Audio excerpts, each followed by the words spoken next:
Match sur terrain difficile, donc piégeux pour les Bleus tamponnés face au leader de la Super 2 qui, en ce 14 juillet, espère secrètement réussir une petite révolution.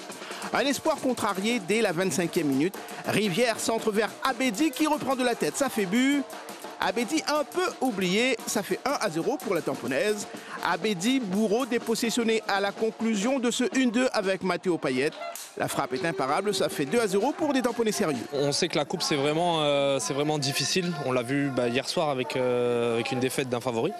Donc nous on a su mettre les ingrédients. On savait que l'état d'esprit on devait être irréprochable parce que si on baissait de niveau on aurait pu se faire prendre au piège très rapidement, quoi. Côté possessionné, on a un peu gâché, pas mal lâché le marquage et donc tombé après avoir plutôt bien résisté en seconde mi-temps notamment.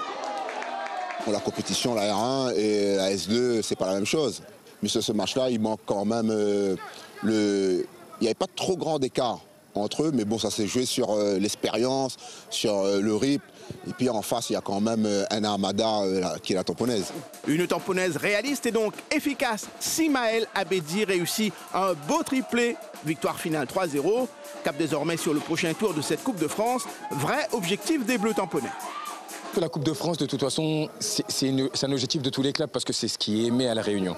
Donc, certes, c'est une compétition qui n'est pas évidente, mais bien sûr, on aimerait la gagner comme tout le monde. Et en tout cas, on va tout faire pour essayer le plus loin possible. Comme en Coupe de La Réunion d'ailleurs. Et le week-end prochain, en 8e de finale, la tamponnaise sera opposée à l'US Sainte-Marienne, équipe de Régional 2.